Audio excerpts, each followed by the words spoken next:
박성준 위원 질의해 주세요. 박성준 위원 질의해 주세요. 네. 들으시고 잠깐만 좀 조용히 해주세요. 제 질의 좀 하게. 나가세요 이제. 그만 시끄러워요.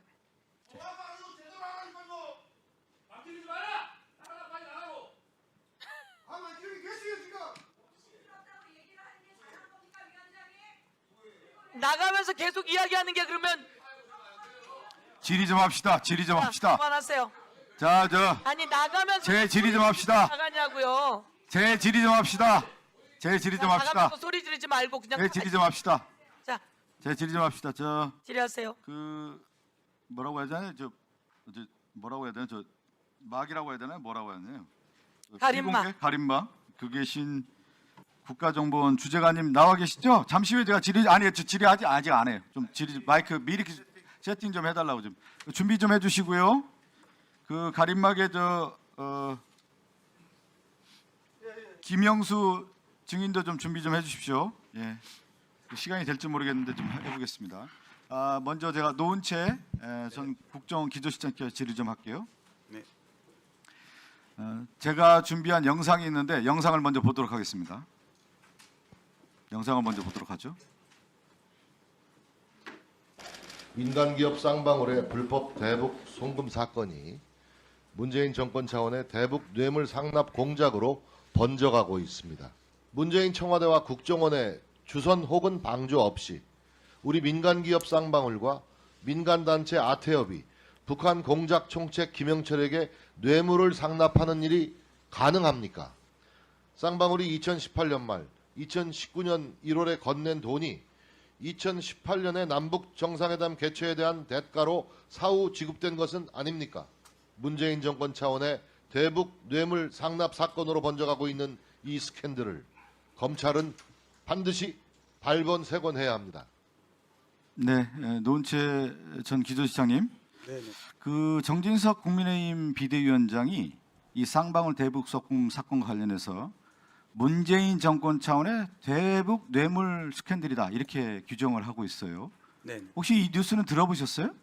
네, 그 당시에 들었던 것 같습니다. 그러니까 문재인 전 대통령이 이 비밀 접촉과 불법 뇌물 상납 어디까지 알고 있었냐 이렇게 질의를 하고 있는 겁니다. 정진석 비대위원장이. 그러니까 그 당시 국민의힘 쪽에서는 이 사건을 전 정권 차원의 북한에게 돈을 준 이 사건을 규정을 하고 있는 것이죠. 노은채 전 기조실장님은 이 쌍방울 사건 있을 때 대북 송금 사건 있을 때 2019년 무슨 일을 하고 있었습니까? 제가 북한 정보 수집국장을 하고 있었습니다. 북한 정보 수집국장은 어떤 일을 하는지 간단히 설명할 수 있나요? 대북 정보 수집하는 게 주 목적입니다. 네. 대북 정보를 이제 수집한다고 하니까 대북 정보에 대해서는 다 알고 있다 이렇게 전제해도 되겠습니까?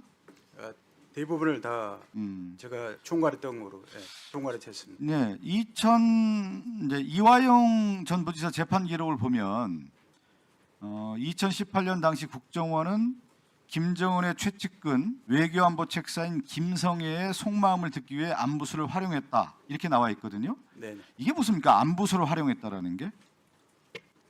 이 부분에 대해서 사업이기 때문에 구체적으로 말씀드릴 수 없는데 일단 김성애가 그 당시에 국정원 입장에서는 굉장히 중요한 대상이었습니다. 그러면 김성애를 접촉할 수 있는 가까이 할 수 있는 안부수가 우리 입장에서는 굉장히 유가치한 인물이었습니다. 그러니까 활용 가치가 김성애와 연결하기 위해서는 안부수가 필요했다 이 얘기 네, 아니겠습니까? 그렇습니다. 이 근데 부분인데 그 일을 하다가 안부수가 갑자기 그 일에 있어서 중도 탈락합니까? 이런 김성애와 관련된 일에 있어서의 연결고리, 그러니까 링크 역할을 했다고 좀 볼 수가 있는 건데 네, 왜 탈락을 하게 되는 거죠? 그 당시에 안부수와 쌍방울이 북한의 대북 사업을 활용해서 주가를 조작한다는 정보가 여러 경로로에서 입수가 됐습니다. 그러다 보니까 국정원 입장에서는 나중에 무리야기할 소지도 있고 그렇기 때문에 정보로서 활용 가치는 있지만 나중에 문제가 될 수 있다는 그런 부분 때문에 저희들은 단절을 했던 겁니다. 이 부분은 제가 직접 지시해서 조치했던 겁니다. 단절을 했다. 네, 그렇습니다. 기조시장 얘기로는 대북 관계에서 안부수 역할이 매우 중요한데 대북 정보를 해보니까 안부수가 대북 사업 문제로 쌍방울과 더불어서 주가 조작의 목적으로 북한의 대북 사업을 이용한 거 아니겠느냐라고 하는 첩보가 정보가 들어왔다는 거죠. 예, 그렇습니다. 여러 경로로 들어와 있었습니다.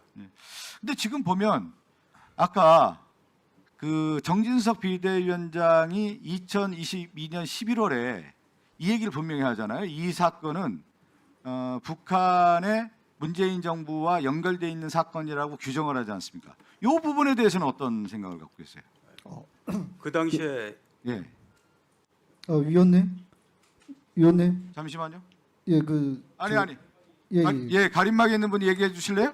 예, 말씀해 주세요. 담당가니까 제가 더 잘하니까 제가 답변 드려도 되겠습니까? 예, 답변해 주시고요. 그 담당관은 어떤 일을 했는지부터 해서 좀 설명해 주시 기 바랍니다.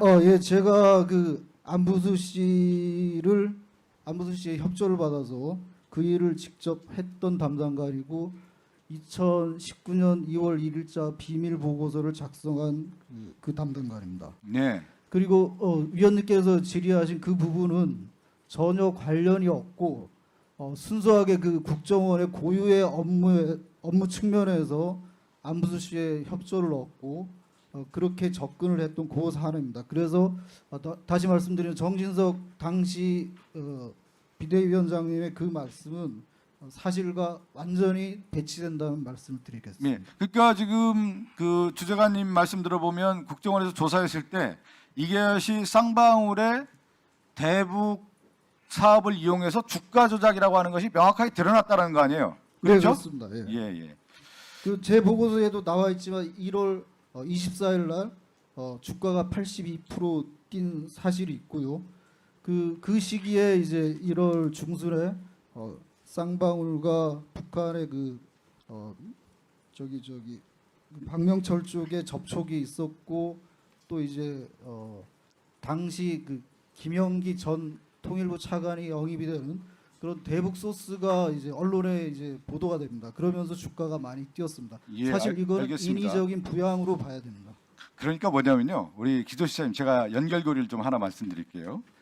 국정원에 2022년 7월 달에 검찰 수사관 이창현이라는 사람이 감찰을 합니다.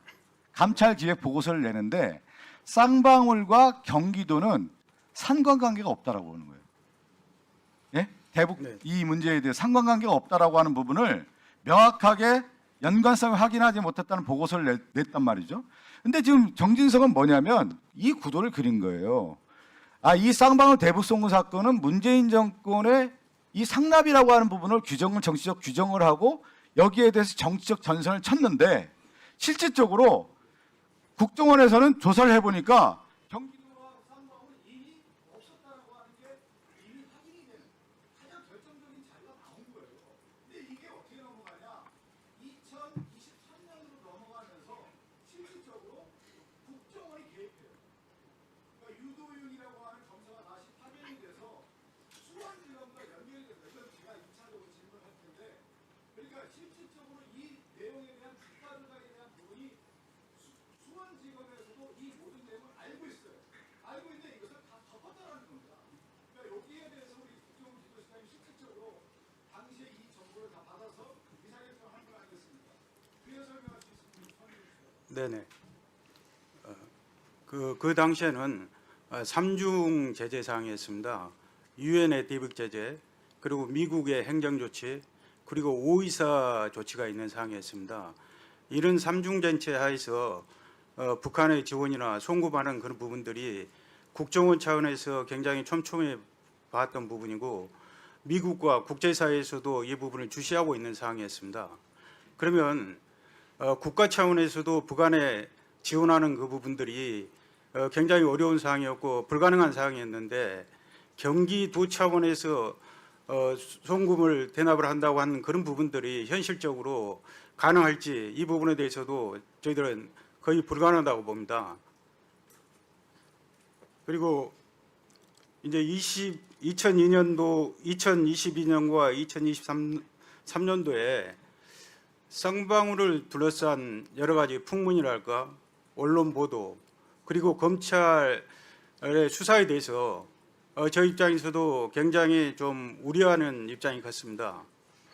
왜 그러냐 그러면 그때 정치권과 검찰에서 쌍방울 문제를 지금 정진석 비대위원장께서 말씀하셨지만 문재인 대통령과 과거의 국정원을 겨냥하는 그런 저희들의 기류를 저희도 기류가 있었습니다.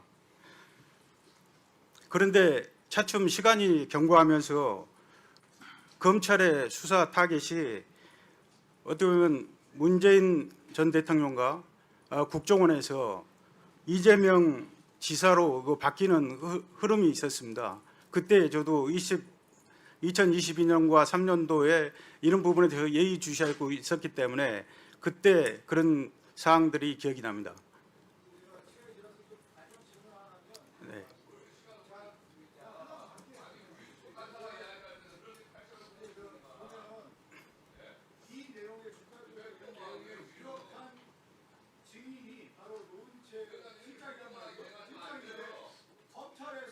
아까 다 해줬어요. 다 했어요. 김영룡 간사. 아니, 없었습니다. 검찰의 참고인이나 법원의 증인으로 나선 적이 없습니다.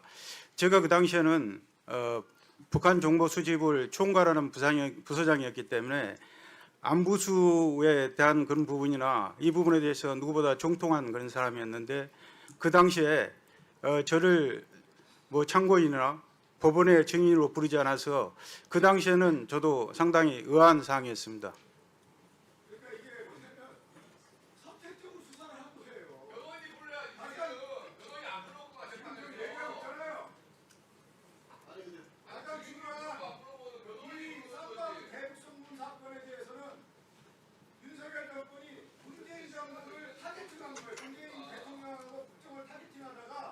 예, 이제 정리해 주십시오.